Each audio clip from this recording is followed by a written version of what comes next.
The moment I stepped through the front door, everything felt wrong, like the house was holding its breath, waiting for something terrible to happen.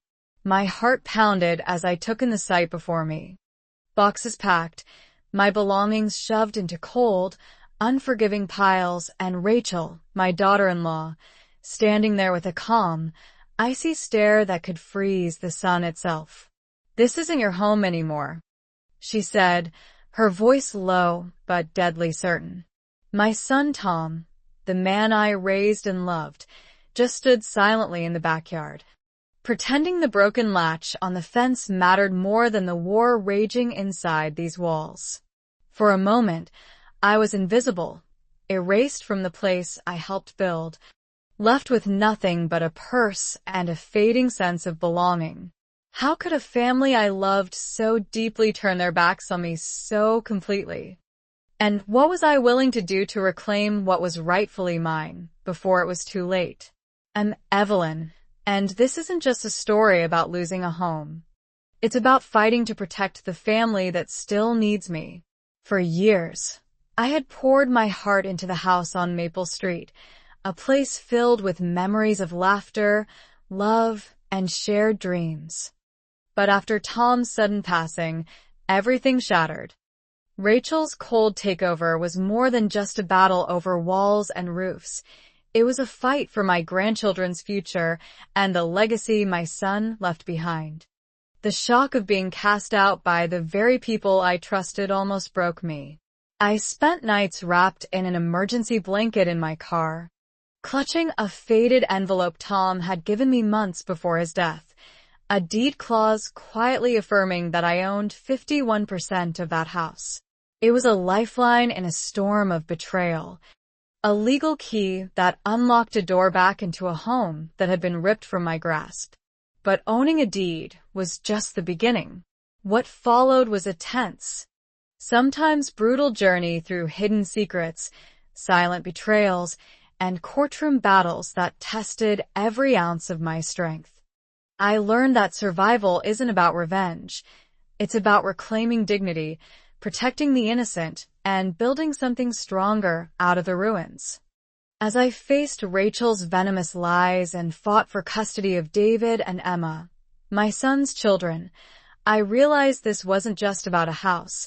It was about love, loss, and the fierce will of a grandmother who refuses to be forgotten. So, what does it take to stand your ground when the ones you love turn away? And how do you rebuild a family fractured by grief and deceit? Stay with me, because this story is far from over, and the truth might surprise you. After that night in my car, clutching Tom's deed like a lifeline, something inside me shifted.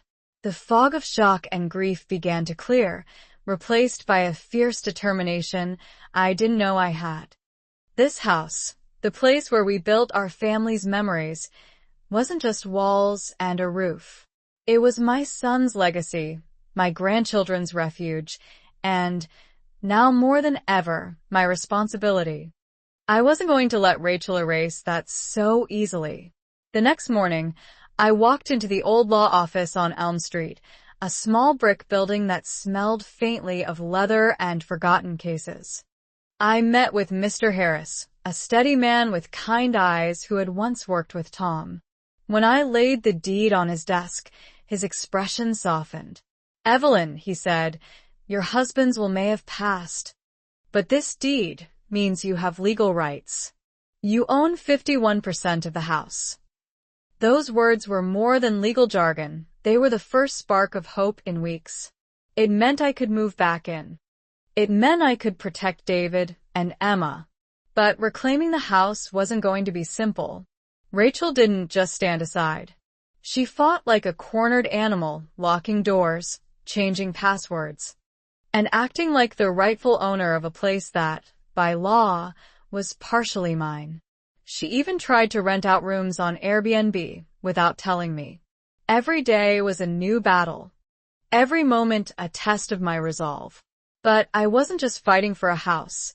I was fighting for the future of my family. And then there were the secrets, dark and tangled, hidden beneath the surface.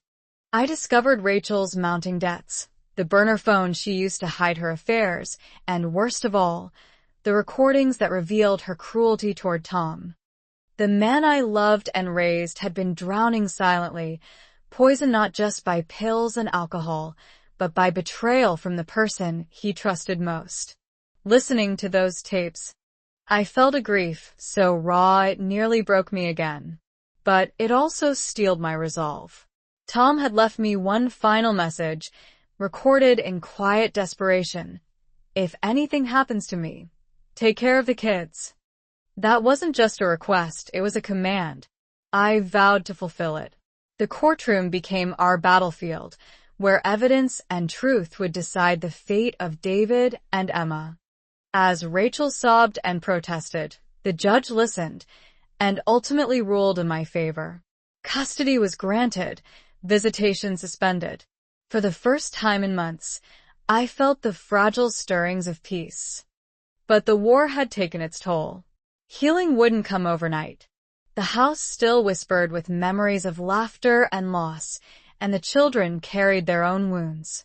Yet, as I tucked them in at night and watched their small faces relax in sleep, I knew this was home again, not because of deeds or court rulings, but because of love. And that love, it's the strongest foundation any family can have. Even after the judge's ruling, the silence in the house was deafening. It wasn't the peaceful quiet I had hoped for. It was the heavy kind that settles after a storm, filled with echoes of what was lost and what still needed healing. David and Emma, my sweet grandchildren, were adjusting to a life uprooted, caught between the ghosts of their father and the shadow of Rachel's absence. Some nights, I'd catch David staring at the doorway, as if expecting someone who wouldn't come, while Emma clung to her favorite stuffed animal, drawing pictures of a dad she barely remembered but loved fiercely. Watching them, I felt the full weight of what I had fought for, and what still lay ahead. Rebuilding our family meant more than just a roof over their heads. It meant creating a sanctuary where they could heal, laugh, and grow without fear.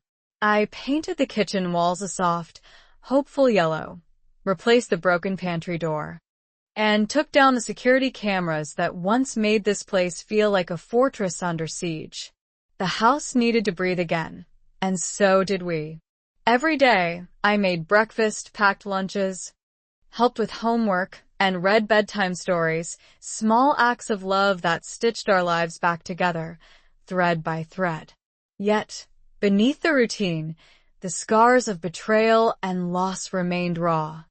Rachel's shadow lingered in whispered conversations at school and the cautious glances of neighbors who had once been divided. But I refused to let fear rule us. With Linda's support and a growing circle of friends, I learned that resilience is built not in moments of victory, but in the quiet determination to keep moving forward, no matter how heavy the past. There were moments of doubt, too. Lonely nights when the ache of Tom's absence was almost too much to bear. I'd sit in his old chair, trace the worn edges of his guitar, and listen to the voice memos he left behind. His words were a lifeline, reminding me why I had to keep fighting. Not for revenge, but for love, for family, for the future. And slowly, those memories transformed from pain to strength. One afternoon, Danny, the mother of Tom's other child, came by with little Lila. Seeing the children play together in the yard, chalk in hand, laughter spilling like sunshine, was a balm for all our broken hearts. It reminded me that family isn't always perfect, but it's what we choose to protect and nurture. And in that moment, as the sun dipped low behind the trees, I knew our story wasn't just about survival. It was about hope, healing, and the promise of new beginnings. So here we are, rebuilding brick by brick, day by day. And if you're listening, know this. No matter how dark the night, the dawn is waiting, and sometimes, home is where the heart refuses to give up. The days after the court ruling were quiet, But that silence was fragile, like a thin sheet of ice stretching across a frozen lake, beautiful yet treacherous underneath. Rachel vanished from our lives without a word, leaving behind a trail of unanswered questions and a house slowly learning to breathe again. I sat often in the kitchen, sipping coffee in the early morning light, watching David and Emma as they began to find their footing in a world that had been turned upside down. Their laughter was tentative, fragile at first, but each smile was a victory, a reminder that healing was possible. Still, the weight of Tom's absence hung heavy, a silent companion in every room, every shadow. I found myself drawn to his things, the worn baseball glove on the shelf, his favorite flannel shirt hanging by the door, the soft hum of an old guitar resting in the corner. They were relics of a life interrupted, tokens of a man who had loved fiercely but suffered quietly. Sometimes, I'd play his voice memos on my phone, hearing his tired, whispered promises. Each word was a thread connecting us, a testament to the trust he placed in me to protect what mattered most. Those recordings were painful to hear, but they became my anchor, my guide through the fog of grief and uncertainty. The house, once a battlefield, was slowly transforming into a sanctuary. I painted the walls in soft hues, planted flowers in the garden, and removed the locks and cameras that had turned our home into a fortress. I wanted David and Emma to feel safe, not surveilled. I wanted them to know this was their home, no longer a place of fear, but of love and possibility. With the help of Linda and Danny, Tom's other family, we began to weave a new fabric of support and connection for the children. It wasn't perfect, and some days were harder than others, but every small step forward felt like a triumph. One night, after tucking them into bed, I stood in the hallway listening to their steady breaths, proof that, despite everything, they were still here, still fighting, still growing. And as the house settled into a calm hush, I understood something profound. This story wasn't just about loss or survival. It was about the strength to rebuild, to forgive, and to carry forward the love that remains when all else falls away. Because in the end, home isn't just where the walls stand, it's where the heart chooses to stay. The morning light filtered softly through the curtains, casting a warm glow on a house that finally felt like home again. But the peace I craved was still fragile, balanced on the edge of memories and hopes for the future. As I sat at the kitchen table, watching David and Emma slowly embrace the rhythms of their new life, I felt a bittersweet ache, the kind that comes with loving fiercely while carrying the weight of loss. Tom's presence lingered in the quiet corners, in the familiar scent of his cologne, and in the soft echoes of his laughter that still seemed to dance just out of reach. I knew, more deeply than ever, that this home was more than just a place. It was a promise I made to him and to my grandchildren, that no matter what, we would find our way back to each other. That promise carried me through the darkest days, the moments when grief threatened to swallow me whole, and the nights spent replaying the whispered voice memos Tom left behind. His words, filled with love and regret, became my compass, guiding me through the maze of legal battles, hidden betrayals, and fractured family ties. I discovered strength I never knew I had, standing firm against the storm Rachel tried to unleash, fighting not just for a house, but for the safety and future of these two precious children. Slowly, the house transformed from a battleground to a sanctuary. I painted the walls with colors that spoke of hope and renewal, replaced the broken pantry door with one that swung open freely, and took down the cameras that had turned our home into a fortress. With Linda and Danny by my side, we built a new family, a patchwork of love stitched together by shared memories and quiet moments of understanding. Watching David and Emma play with Lila in the yard, chalk-stained hands and laughter filling the air, I saw the resilience that comes from love and the healing power of connection. Yet, even as the days grew brighter, the shadow of the past never fully disappeared. I kept the USB drives, the court documents, and the letters tucked safely away, not out of fear, but as a reminder of the journey we had endured.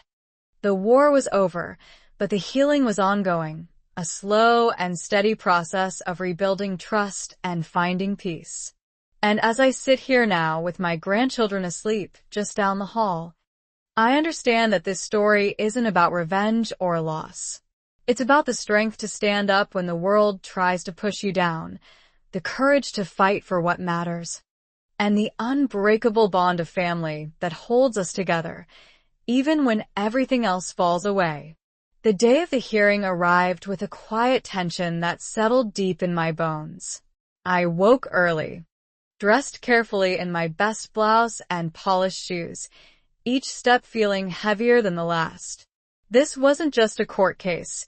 It was the last stand for my family's future. I carried with me a folder thick with evidence, the letters Tom left behind, the audio recordings revealing Rachel's cruelty, financial records that painted a clear picture of instability, and the community's whispered testimonies. Each document was a brick in the fortress I was building, not just to protect the house, but to safeguard David and Emma from a life fractured by lies and neglect. Walking into the courthouse, the air smelled of lemon cleaner and old paper, but the weight of what was to come pressed harder than any scent. Rachel was already there, her face a mask of fragile widowhood, her lawyer by her side ready to tear down everything I stood for. The courtroom was small, intimate, but every glance, every whispered word echoed louder than any roar. When my lawyer began presenting our case, I held my breath, feeling the past months of pain and preparation swirl inside me. Then came the moment that shifted everything, the playback of Rachel's own voice, caught admitting she didn't care if Tom lived or died. The room fell silent, the air thick with disbelief and a raw, painful truth. Rachel's cries and protests could not drown out the facts. The judge listened carefully, his eyes steady and unwavering. He saw the holes in her story, the lack of counter-evidence, and the reality of the children's need for safety and stability. When he finally spoke, granting me full custody and suspending Rachel's visitation rights, a part of me wanted to collapse.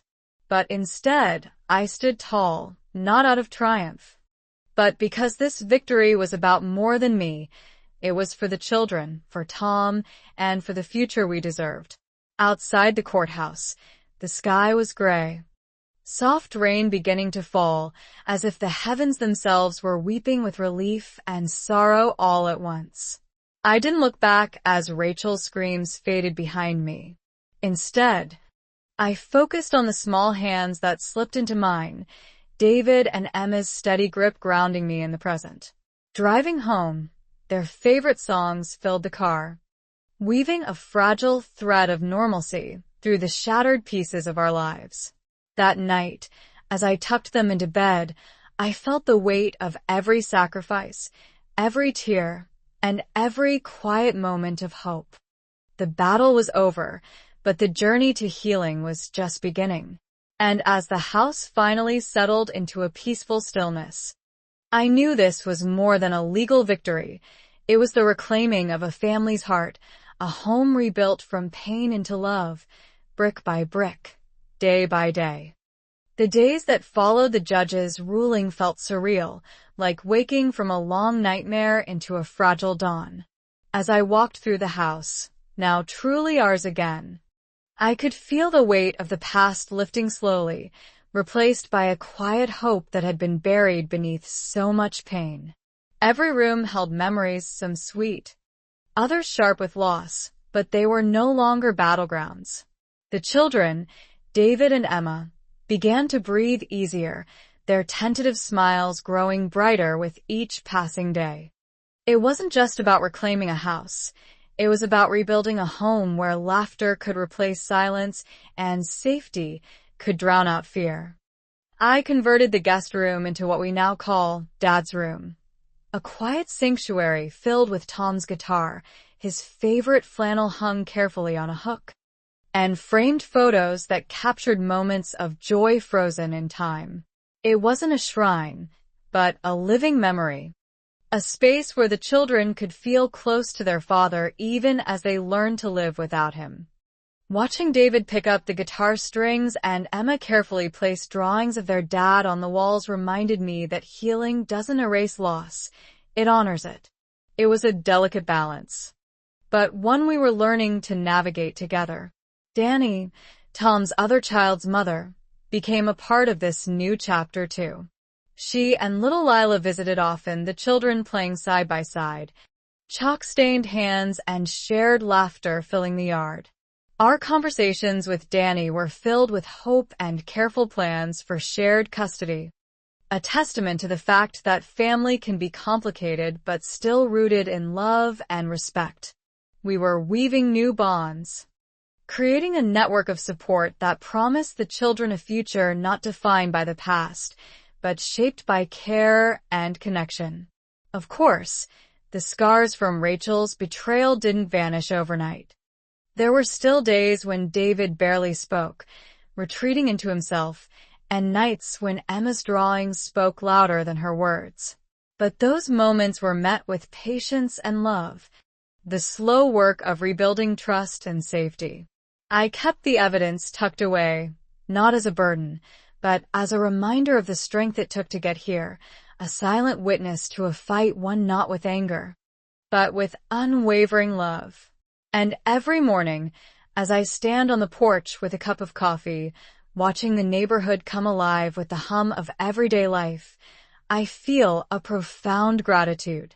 This house, this family, this life, we fought for it, protected it, and now we cherish it. The story I've shared with you is not just about loss or survival.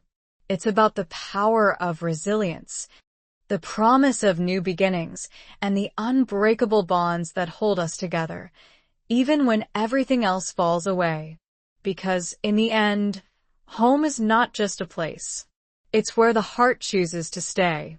The kitchen table, once a battleground of whispered accusations and silent tears, now holds a quiet strength, a symbol of everything we've lost and everything we're still fighting to protect. As I sit here, the evening light casting soft shadows across the room, I listen to the gentle breathing of my grandchildren sleeping just down the hall. Their peacefulness a balm for a heart still marked by grief. This house, which Rachel once tried to claim as her own, is finally ours, not just by law, but by love, memory, and the unyielding promise I made to Tom. It's here, in this space, that our story is still being written, one fragile, beautiful day at a time. The journey hasn't been easy. There were moments when the weight of betrayal threatened to break me, when the silence left by Tom's absence screamed louder than any courtroom victory. But I've come to understand that survival is not about revenge or bitterness. It's about reclaiming dignity, rebuilding trust, and creating a sanctuary where these children can grow without fear. Every morning, I make their breakfast, pack their lunches, and sit beside them as they fall asleep, weaving a tapestry of care and consistency that slowly mends the fractures of our past. Dad's room remains a sacred space, not a shrine, but a living memory where David and Emma can feel the presence of the father they loved and lost. Their laughter often drifts from that room, mingling with a soft strum of Tom's old guitar, a sound that brings both joy and bittersweet longing. The arrival of Dani and little Lila has added new threads to our family fabric.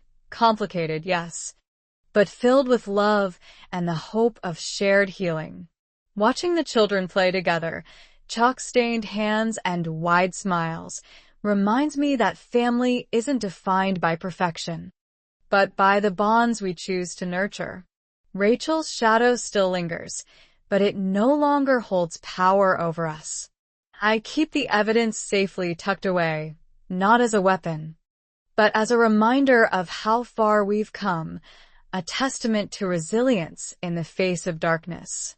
The road ahead won't always be smooth, and there will be days when the ache of loss feels fresh again. But in those moments, I remember Tom's voice, the trust he placed in me, the hope he had for his children's future, and I find the strength to keep moving forward. As the night deepens and the house settles into a peaceful hush, I realize that this story is far from over. It's a story of survival, yes, but also of renewal, of the fierce love that binds us through pain and joy alike. And if there's one thing I want you to take away, it's this. Home is more than a place. It's where the heart refuses to give up, where love endures beyond loss, and where, against all odds, we find the courage to start again.